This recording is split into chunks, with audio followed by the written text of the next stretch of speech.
Just 4 days and brand new proof of the mainstream media's collusion with the Clinton campaign to help Hillary. The evidence keeps piling up with each WikiLeaks drop. There are dozens of examples, but here are just a handful of the names in the liberal media who've been caught this week alone for their pro-Clinton bias. Glenn Thrush of Politico, George Stephanopoulos of ABC, John Harwood of CNBC, Donna Brazile, formerly with CNN, and Maggie Haberman and Mark Leibovich with the New York Times. Dana, let's start with you on this one. I mean, some of these things are pretty outstanding. Glenn Thrush, if I'm not mistaken, sent an email to Podesta saying, here's the piece I'm going to write. If you don't like something, let me know. I'll take it out. Well, I would... been a press secretary work since 1995. I imagine if you go back and find emails, especially when I was just starting out talking to reporters, if it's not unheard of for someone to send you an article and say, I talked to your, this is based on the interview that we had. Did I have anything wrong here? Because reporters don't like to get things wrong. That's unusual. It doesn't always happen. And also I found when I was actually in the White House, it was almost impossible to get a reporter to correct or change anything.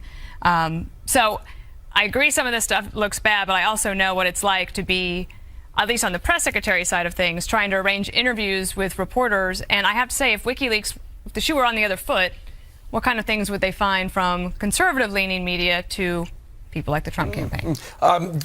Greg, you can't be all right with this. Okay? Are you all right with these? Well, again, yeah. Imagine if the Trump emails were hacked. I mean, it would be a who's who of flag-waving fanboys, and we'd all be going like, "Oh man, oh geez, I hope they don't find mine." You know, so I said it yesterday. He that is without sin among us, you know, cast the first stone.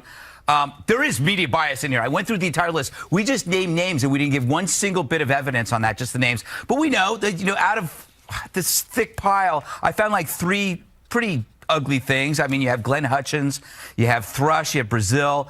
But the other things are basically people kissing butt to get access. Like they're trying to get an interview. So they say, oh, you know what? Hillary looks really good. She looks really good.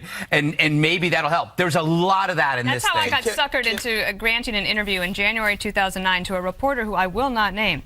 But he has been in the deep freeze with me ever since, because he called me and said he really wanted to do this exit interview with George W. Bush because he felt he'd had a raw deal.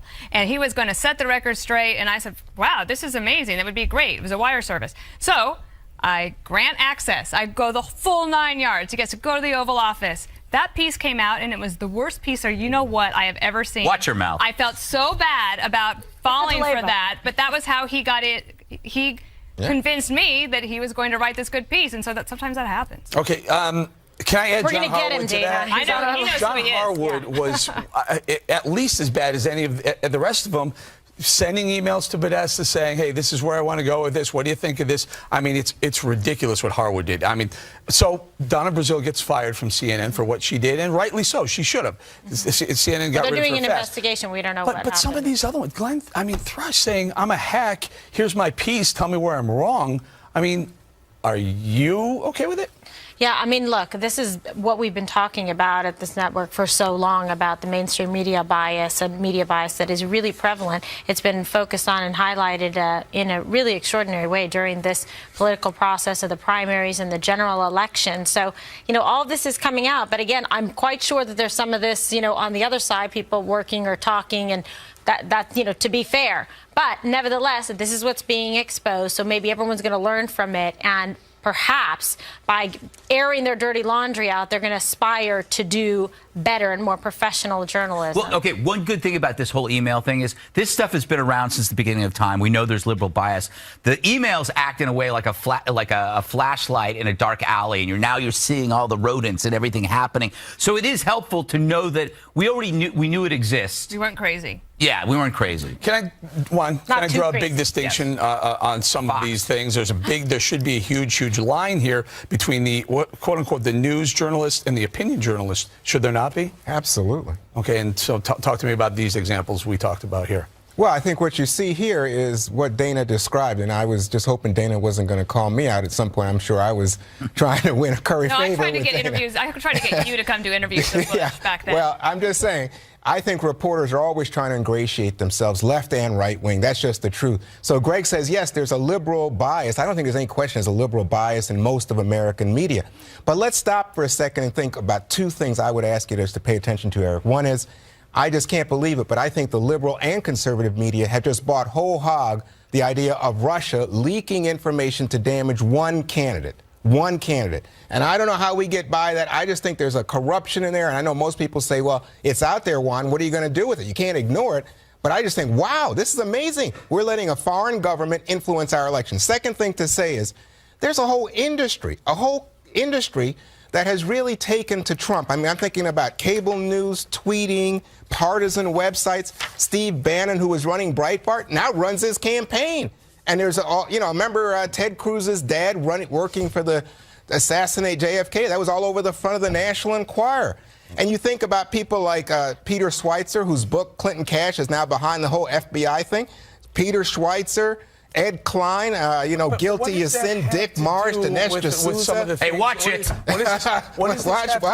With these liberal mainstream media outlets, in these emails exposing them with their contact. There's no question. I granted you your point in terms of that's wrong. They shouldn't do it. I think they're trying to ingratiate themselves for the most part. I don't know that they are lying or slanting news, because that would then call into question their own credibility. But in terms of like trying to, buddy up and I'm your friend and I really think your candidate has had a raw deal, as Dana was portraying, that happens with American press. Can I respond to one? Man, we are cutting them a whole lot of slack. These people call themselves news journalists. They're not the opinion types who may or may not have some opinions about, and maybe even contact campaigns, which they come out and say they have. Mm-hmm. These people allegedly are the straight journalists that say, you said they shouldn't contact campaigns? Well, not offering them, editorial on their own pieces. I would think that would be a problem. That's illegitimate. And I think Donna Brazil's actions warranted exactly what she got. What about like Corey Lewandowski?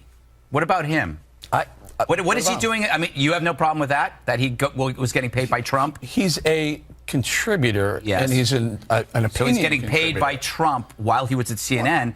I mean, like, we're going off on Brazil, but we don't talk about Corey. I don't think anyone working for a campaign, working for the campaign, should be paid by a news organization. Unless you wildly point arrows saying, hey, working for the campaign, hello. And certainly the people we outlined in that full screen, none of them are that. Can I point out that one thing from Glenn Thrush, just to provide a little context. So at one point he sends an email to Jennifer Palmieri, she's a communications director for Clinton, and she writes back, he did me the courtesy of sending me what he is going to say about me. Seems fine. Meaning that he was saying, I did an interview with you, whether it's going to be good or bad, but giving her the courtesy because he's going to have to talk to her later on and they have to have a relationship. A lot of this stuff in these emails is about relationships. And again, the dark alley thing, I think that's a really good point. It's one of the reasons that press secretaries, you never, ever want to have an office in like an open setting, because when you talk to reporters, it can be just mortifying and embarrassing when you're trying to figure out what they're going to say about your boss, and you'll sometimes beg for them to tell you. But I want to just push back on, Juan brought up the other examples of the people on the right, but that's what 2016 is about. It's an equalizing pendulum. You've had one culture versus another, and for the past 4 decades, you've had pop culture, media, and academia create this massive liberal industrial complex.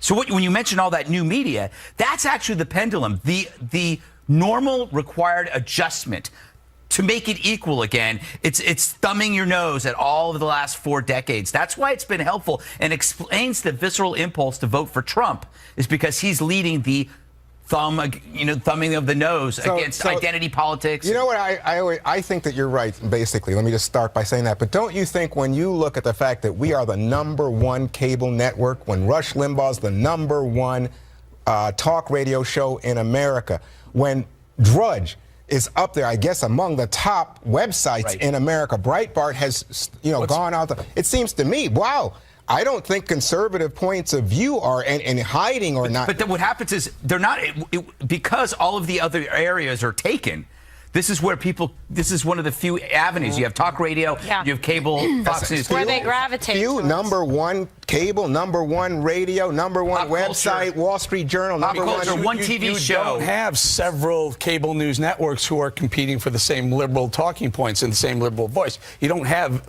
How many newspapers in America lean left or are just blatantly left? I mean, there's the mass. think- How many reporters have admitted? I think the number is something like 90% of reporters that were polled have donated to Democrats and something under 10% to conservative.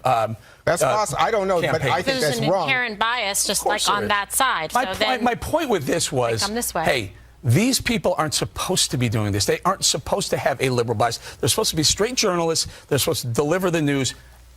Listen, maybe I'm wrong. No, I didn't say you're wrong. I think Yeah, but that you're onto something. I just want you to understand that Trump would never have come this far, Eric, if it's not for the tremendous exposure given to him by cable news of all sorts or the Russian leaks paid attention to by New York Times as well as Fox News. I just think, there's a lot of support in the media that has elevated Trump. Vernon Jordan had a piece in the paper. Vernon Jordan, who was an advisor to Clinton, saying, you know what, the wall between entertainment, news, gone, and we've got to figure out what we're doing right now with the media because it's setting fire to people who tell lies, people who say anything.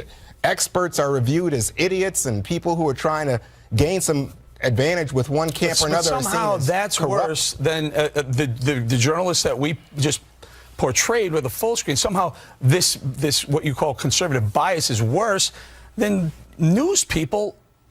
I don't know. Just throwing their journalism card, burning it, ripping it up, saying, "Hey, I want to get in close because I want to make sure I have access to the candidate." I think that you're right, but it's more than that. You've got to prove to me. You got to say these people are lying or they're slanting the news. Well, if you read the Harwood stuff, and I don't think that would pass in any newsroom across the country. Okay. All right, I'm going to leave it right there.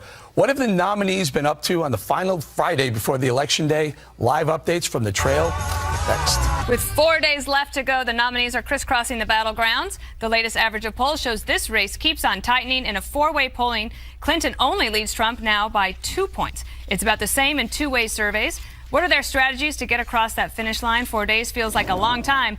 We have Team Fox coverage. Carl Cameron's in Hershey, Pennsylvania, where Trump will be appearing shortly. But we begin with Jennifer Griffin in Cleveland, where Clinton will be attending a Jay-Z concert later in her honor. Jennifer? Hi, Dana. Yes, we are here in Cleveland, Ohio. It is the last stop in a three-state campaign tour today for Hillary Clinton. She started in Pennsylvania and is speaking right now in Detroit. She was introduced in Pittsburgh by billionaire Mark Cuban, who, as you remember, is one of the few people who can really get under Donald Trump's skin. That is one of the reasons that they turned to him at key moments like this. They were continuing to call on Donald Trump to release his taxes now that there are new revelations that he may have used an illegal tax loophole. Cuban and campaign chair John Podesta spoke to reporters on the plane and called for Governor Chris Christie to resign from overseeing Trump's transition team after two of his staff were just convicted for their role in Bridgegate and are facing the possibilities of years in prison. President Obama was campaigning for Hillary Clinton in the all-important state of North Carolina today. A Trump supporter stood up with a Trump sign, and it took the president a few moments to calm the crowd. He is crisscrossing Florida and North Carolina, making a passionate case for Hillary Clinton. She was loyal to me. Her efforts were not flashy. They weren't always fully appreciated. She made me a better president. So we are here in front of this line of Jay-Z supporters. They're coming out to hear him sing. There are some rumors that Beyonce may make an appearance as well. This is an attempt to get out the vote. And since the Clinton campaign has had trouble motivating a little bit of enthusiasm among African-American voters, this is why you're hearing so much talk from President Obama targeting African-American voters today on the campaign trail. There have been some good news from Florida today in terms of the Latino vote. There have been record numbers of Latino voters in Florida, up 120% from this time in 2012. Back to you. All right, thank you, Jennifer. Now for the other side to campaign Carl, live in Hershey, Pennsylvania. We remember it fondly. Carl? Sweetest town in America, right? Yes. And Trump doesn't have Jay-Z coming, but he's got Hershey, Pennsylvania awaiting him for later this evening. He, too, is doing a three-day swing today, all battleground states. He started out in New Hampshire, the state where he won his first primary. And at that event, he talked about today's jobs numbers that show that the unemployment rate has dropped from 5 to 4.9%. And he criticized that, noting that while some 125,000 jobs were created, or maybe it was 160, excuse me, about 425,000 jobs were lost. People left the workforce, and he was very critical of that. And political reporters have been waiting for this, thinking that it may be a bad reflection on the Obama administration, as it's often been for incumbents in the past. Of course, he's not on the ballot. Hillary is, and the unemployment number going down for her works better for her. Trump made his criticism of it because of how many job losses there are in New Hampshire, where the unemployment rate is 2.9%, the lowest in the country. His last event, battleground state number 2, was in Ohio, Wilmington to be specific. And there he pretty much continued his attack on the Clinton campaign and Hillary Clinton for the newly FBI discovered emails on Huma Abedin's husband's laptop, and he got a little bit salty in describing that and him. And then tonight he'll be here in Hershey, Pennsylvania. Pennsylvania, one of the 4 battleground states he has to win: North Carolina, Florida, Pennsylvania, and Ohio. And here is one where Hillary Clinton has had a pretty stable lead for a while, and even that's begun to erode, as virtually all the battleground and national polls show that this race is within the margin of error. All right, Carl, thank you so much. In fact, I looked up the Real Clear Politics average on the last poll average before the election in 2012. It had Obama at 48.9 and Romney at 48.1. So we might be facing that again. What about the unemployment numbers, Eric? I think that Trump that resonates still with his supporters. Yeah, and you call it exactly how it is. Yeah, it's 4.9, but if you added in the millions upon millions of people have left the workforce. 91 people are out of work. If you add that back in, make them and have them look, if they were looking for jobs, the real unemployment rate, the real number that they put out is 9.5%. That's real unemployment. 45 million people are on food stamps. Another 45 million people are living in poverty. The economy is not good. The economy is good for the upper 1% or upper maybe 3%. Wall Street types, investors. It's been great for them, but everyone down up until you hit that $30,000 threshold below. Between 30 and 250,000, you're getting squeezed and you're getting crushed across the board. That's why there was a poll out today. Michigan is tied. Now, you're not going to use that poll because it was Daily Caller and some other group polled, but Michigan is clearly tightening up. New Hampshire flipped. Real Clear Politics. New Hampshire, and Trump is now winning in New Hampshire. He's winning in North Carolina. He's winning in Ohio. He's having about a 1.5 or 2% problem in Florida. This is a jump ball right now. I would say, in support of your point, the race is tight. I mean, this headline I saw in the Washington Post gave me a heart attack, folks. It said, Trump never closer to president than he is at this moment. I thought, oh, my God, help me, Lord. Wait till Monday night. I think that, when you have the coverage on Monday night leading into election night, Kimberly, it looks like it's tied, and everybody's going to want to watch the next day. Oh, of course. I mean, but this is great. It's like a pennant race. It's like the World Series. You should have Game 7. Yeah, Game 7. And so now it's like tied up, essentially. So they're battling it out. Let's see. Anything could happen. Here it is Friday. I expect probably we'll have even more news over the weekend, going strong into the finish line here for the election. Both teams are campaigning hard, and like Hillary Clinton brought out the closer, Yeah. President Jay-Z? Obama and Dana. Hey, before you go to Gregory, who's sitting there like a mute, let me just say, I want to get his points in. but he hasn't said a word. I don't know what's I'm wrong. turning to him no, now. because he's I so wonder polite. why, Juan. He's so polite, that young man. The race is like a Siamese giraffe, neck and neck. We'll be right back. Thank you. All right. Have any questions we can help answer before Tuesday? Post them now on Facebook.com/the5FNC. It's been a long road for Donald Trump to win the support of many within his own party. But as Election Day nears, it appears the GOP is coming together. The Republicans are coming home. They're coming home to elect Donald Trump as the next president, and they're coming home to make sure Hillary Clinton is never elected president of the United States. And here are a few examples. My wife and I did vote for Donald Trump last week. I think we're doing and going through a lot of the discussions that people all across this country are doing. I never, ever want to be able to say it's President Hillary Clinton. I already voted here in Janesville for our nominee last week in early voting. We need to support our entire Republican ticket. I voted for Donald Trump. I voted for Mike Pence. Thank you. And I'm doing everything I can to defeat Hillary Clinton. All right, so nice little montage there of everybody coming together. You got Ted Cruz, you got Paul Ryan, so people making it clear that they are supporting the nominee. What do you think about the movement within the party? He's certainly doing a lot better. Like in July, I think Donald Trump was at about 73% of Republicans said they support him. Now it's up at 87%. That's pretty high. Clinton has been able to get 90% of Democrats to say they're with her, so I think that's pretty much a tie right there. I was on a show the other day listening to Hugh Hewitt before I was going on, and Paul Ryan was right before me. And I have to say, I wish that Donald Trump maybe have used him all on the trail, because he actually made one of the most persuasive cases for voting for Trump and also for a Republican unification and for the policy perspective of the things that could actually happen in the next Congress. What stuck out to you? Well, it was just calm and rational and enthusiastic, and I feel like he was an asset that could have been used more thoroughly on the campaign. Who are you talking about? Paul Ryan. Paul Ryan wasn't willing to go out there and work with him. Well, I'm saying if you had heard what he said the other day on the Hugh Hewitt program, where I was saying it was very persuasive, I think that they could have teased that out a little bit more and found a way to do that. There were other reasons why he didn't go out. I understand that, but Donald Trump didn't want him around. But you said he made the case well for the party. He did. He made a very good case, so that's why I think you've seen this coming home effect. You could find a way to utilize that language and that rhetoric to push forward. Okay, Bowling, what do you think about this? So People are on board. I think this tightening of the polls and the momentum that Trump is feeling is all about these two potential indictments that Hillary Clinton may have. Lucas Tomlinson, our D.C. producer, just right before air sent this out in email saying 2 new Hillary Clinton emails discovered by the FBI and released by the State Department this afternoon, 4 days before the election, contain classified information.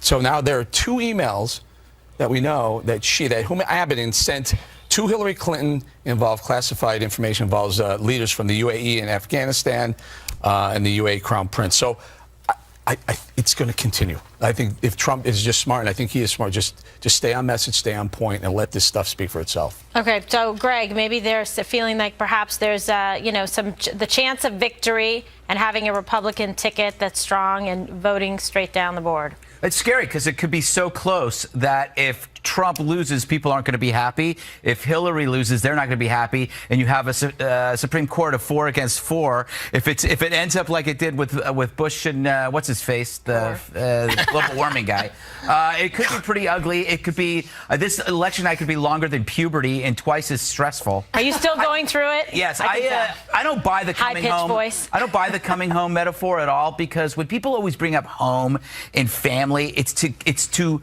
demand loyalty from you, and loyalty is not a principle. It is what you use as a substitute for principle. It's telling somebody, yeah, I know we're doing wrong, but come on, we're family. Like whenever you try to get a raise and then you say, I'm leaving your job, and they go, but I thought we were family. Doesn't work. All right. Well, let me just say 2 quick things. One is, I think that the consolidation of the Republican vote is what's tightening the race that we've been talking about. But why is that happening, especially when you look at people like Paul Ryan, Chaffetz, and even Ted Cruz? I remember all the rumors and nastiness between Ted Cruz, Lion Ted, and Donald Trump. I think these folks are afraid of what happens after the election. And they're afraid that in the new Republican Party that's to come, that they're going to be called out and said, you didn't support our nominee. What kind of Republican are you? So they're afraid of a challenge from the right, and especially from the talk radio crowd. Oh, boy, they're going to eat them up, eat them alive. And the second thing to say is here, by the way, all this stuff about, oh, she's going to be indicted. Oh, this is so much scurrilous rumor, innuendo. I don't think it's fair to anyone. We would never do that to Trump. If it was done by the liberal media, you would call it out. So let's just stop it. I can make one very good point. I think you're right about the bifurcation on the right going forward. That's why this election, this might be a last opportunity for a very long time to have a GOP in the White House. Because if it doesn't go that way, as Greg points out, Supreme Court gets stacked left. Who knows what happens with voting rights on illegals and whatnot. You may never see another Republican. Well, maybe they shouldn't have blown apart the Republican Party. Okay, but here we are. Greg, we got 4 days left. You got 2 choices left. You got Hillary liberal, or you have Donald Trump, who, whatever. Oh, conservative? Send in the bomb squad. I'll tell you. The Supreme Court will be far more liberal if it's Hillary. I'll just tell you that. You would agree with that, I would guess. All right, Five fans, stay right there because we answer your questions on the election next. It's Facebook Friday. Stay tuned. It's Facebook Friday, the last Friday before the election, and we've got the last batch of your questions before the vote. The first question comes from Mary Ellen Z. She asks, if you were on the presidential ticket, who would be your running mate and why? Kimberly, we'll start with you and work our way clockwise. Oh, well, we already did it. Who? Me and DP, remember? We have bumper stickers. That's right. Oh, yeah. Kimberly Perino. We do. We have Rafael Perino. one, Rochambeau. But so we have it, and who did it? Five fan Photoshop made that for us. There you go. So we're releasing all the stuff. There we go. You answered one question with two. That's I'll true. do all the Although I don't national believe security, killing ISIS. I think that's a terrible She'll choice handle because you're all just the- going to get the 5 vote. You should get somebody from another show. Okay, who would you like? Make a suggestion. I don't know. Who's that nice fellow in the morning with the what are they, Fox and Pals? The curly-haired kid. Kilmeade. The curly-haired Kilmeade. James Kilmeade. James James Kilmeade. Oh, my God. And we would add Condoleezza Rice. Mm-hmm. Yep. Right? Yep. Should be fantastic. All right. Well, let's move it around to Juan.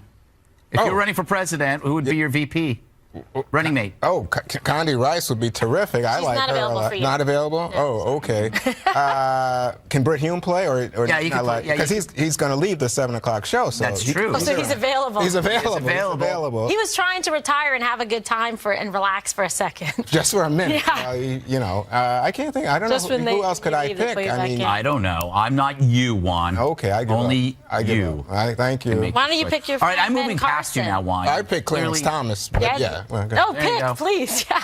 All right, Eric. Trying to create a Supreme Can Court I vacancy. follow along the same vein and pick Bill O'Reilly? And then if we win, I could step aside and let him be the president. There you go. There you That go. place would get cleaned up Yes. in a hurry. It really would. It really Drain would. the swamp. Bowling. Filling And in you the can come next, back and host the 8. the next 12 His consent. next book would be called Killing Bowling, That's true. Okay, and we written with who's the guy? Oh, yeah. I can't think of his name. That's the point. That's the problem. Dana? Porterberry. Are you allowed to have a family member as your vice presidential choice? Who is Sure. it, Peter? No, well, that's a good, but he's. Is it Jasper? He wasn't born in America, so that won't work. No, my uncle Matt Perino in Newcastle, Wyoming, is one of the wisest people I've ever known. very nice. practical, common sense. He runs the ranch in Newcastle, Wyoming. I would pick Matt Perino as my vice presidential choice. I would Very pick a robot. Oh, no. Yes. Yeah, totally unemotional. Unemotional. Never gets tired. And they do all the work, and I sleep. Do you remember yesterday when you said the World Series is unfair to people? It's biased towards people who are great athletes. I was just thinking about that last night, laying in bed at 3 o'clock in the morning, couldn't sleep.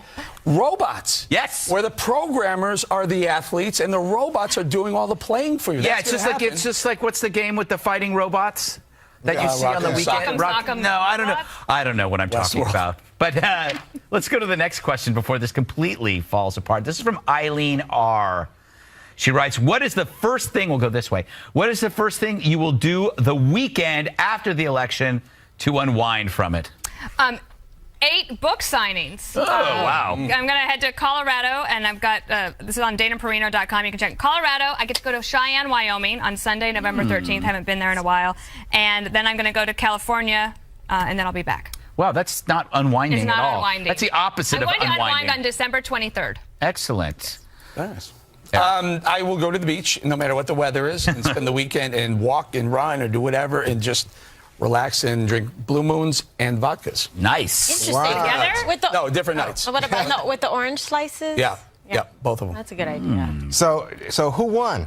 Oh, we don't know. But Well, it doesn't matter. You can't change. Because if Trump wins, you guys are going to have to pick me up off the floor and resuscitate me, right? Get me Yes. back. We'll- Say, we'll Juan, visit it's you okay. at the hospital. Right. We And might then- not resuscitate you. You might- I might have forged an order. Do not resuscitate. No, we're Leave at him the alone. DNR order for sure. Leave him alone. Leave him Don't alone. worry. We'll But sprinkle some holy water I'm on you. planning at the moment to go watch the Washington football team. And that, look at Dana. She's so That's a good dismissive. one. No, that's great. And I think sleep, because like Eric, I don't know, lately you just get so wound Yeah, up. you and wake caught up in in the middle of the night. You're not sure what to do, where to go. Then you remember you got to walk home. Kimberly? Ay. Yeah. Thank God Uber sends you away. I know that's true. Yeah. Uber's my Okay, houseboy. What would I do? What would I do? The week- German. What are your plans? What are your plans? What are you Oh, going what am I didn't make plans really yet, to be Because you're honest. remembering 2000 and the recount in Florida? It's to be honest, I expect that we're going to be here and I know. we're going to be Oh, no. working and covering. I'm not kidding. Yes. So I'm planning for that, Excellent. to be honest. Well, I will do what I always do on the weekends, which is nude hot yoga which I normally do in the park. That's disgusting. No, it's not. It's very How do you therapeutic. do hot yoga in the winter? In the park. That's the challenge. It might be better now. He's dropped a few pounds. I think you know those people on the greats, Dana? Sorry. Yeah, That's true. okay. I was trying to be complimentary. What happened on the trail today? We'll show you next. Today on the trail, the nominees talked jobs. Trump vowed to bring them back. Clinton said they're already coming back. These numbers are an absolute disaster. Labor force participation has fallen to its lowest level in nearly 40 years. That's what's happening. New Hampshire has lost 1 in 4 of its manufacturing jobs since NAFTA, a deal signed by Bill Clinton, supported by Hillary Clinton. It's going to end. Don't worry about it, folks. Don't even think about it. Now, my friends, we got some good news this morning. Our economy created 161,000 jobs last month. That is 73 straight months of job growth. Donald Trump believes something different. He wants an economy that works for him. That's why he wants to give the biggest tax breaks in history. So we have here the official start of the sprint to the finish line, Gregory. And it seems like both candidates are coming up with their final message to the voters. What are you hearing? What comes through to your consciousness? Well, I'm always frustrated when I hear about jobs because neither candidate are talking about the inevitable drain on jobs that will be coming in the next 10 to 20 years, which is automation. You can't blame Mexico and China for that. They are not stealing your jobs. It's going to be robots, artificial intelligence, you name it. And it'll be a great thing because there are things that we won't have to do anymore that the robots will do. The problem is, what do you do when you have nothing to do? You tend to do a lot of things that are bad for you. Well, that's and we're going to see do. more of that. That's what you do. And it was funny because right before we started, I said, "What are you writing, beautiful mind?" Yes. Saw Nash right there, and he's like, "The robots, automation." It's what it is. I know. I mean, I think you. you're going to be right. Is the problem? But there's a lot to talk about. We've got problems across the board with health care, with unaffordable health care, with too many regulations. Robots don't need health care, Kimberly. Oh, you're right. So then Obamacare can't kill them. Good point. Exactly. Thank God for the robots. Someone he can't harm or Hillary can't harm. Dana, what's the message that's making the biggest impression on you? Well, I think it's Donald Trump in terms of change and especially on corruption. I think I mentioned that about 3 weeks ago when USA Today did a study that asked Americans, what is your biggest fear? The number one fear was government corruption. It's not national security, wasn't the economy. I actually think I think that it is hard to make an argument for him. It takes too long to explain the unemployment number. Now, his voters understand it, but his voters are already locked in. If he's trying to get any remaining undecideds, I think that's harder. I would focus on Obamacare if I were he. Eric? Yeah, I think you just stay on everything that keeps leaking out, all the information that keeps coming out. I mean, there are things going. We lost 3 military personnel in Jordan in the last couple of days. A cop just got shot in New York who just died. One of 2 or 3 cops that got shot, he just died. These are things that Donald Trump could use in his campaign that says, look, I'm the one who backs law enforcement. I'm the pro-military guy. I'm the guy who wants to strengthen our military, not weaken our military. I want to spend on military. These are things, stay in the moment. Yeah, stay in those issues, stay in the moment and say, this is why we need a safer, more secure country, and he's the guy to do it. He should stay on that. By the way, I just happen to think, if you look at these jobs numbers, I think 4.9, that's unbelievable. I mean, Romney talked about 6. This is 4.9. And then you talk about wages going up for the first time. I'm just stunned. First time since 2009. This is good news, America. So that's a message. Who's the president for that full period of time? Who was the president since 2009? Yeah, who's the president that led this recovery? It took him 8 years, Juan. Yes, 8 years. Because it was a deep hole. There's only one network you can trust for your news on Election Day, the Fox News Channel.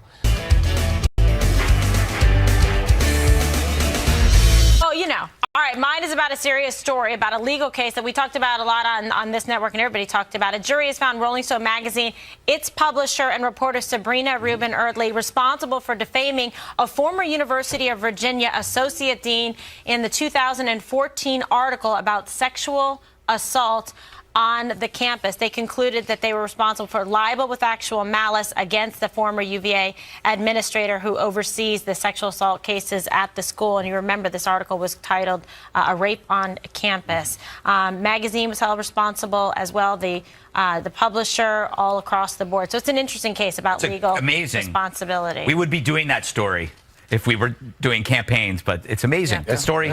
Yeah, it really is. Anyway. Hey, go cool, Cubs. Right? Go Cubbies. I would love to have gone. I have makeup on my pants. All right, so the whiteboard is back. How to get there. By the way, the whiteboards are on Facebook and Twitter after the show.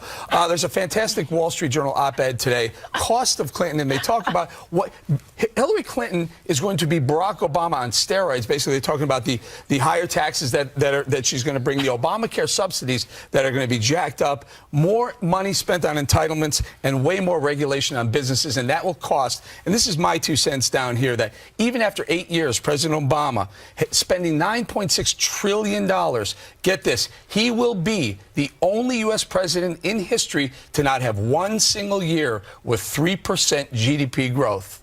Not one single year of GDP. You hear that? Yeah. Not one. The only president in history and spent $9.6 trillion doing it. You don't want more of this, folks. That's the point. No, you don't want more of 4.9% unemployment. That'd be terrible. They want me to tell you we're going to do more of this segment, more of that topic tomorrow. Dana. Well, you know, we love the Wall Street Journal, and I read the feature story today, and it was about Twinkies, because there's some interesting thing about science. Remember when Twinkies was going to go out of business? No, it has to do with science. Oh, okay. So remember when Twinkies was going to go out of business? Yep.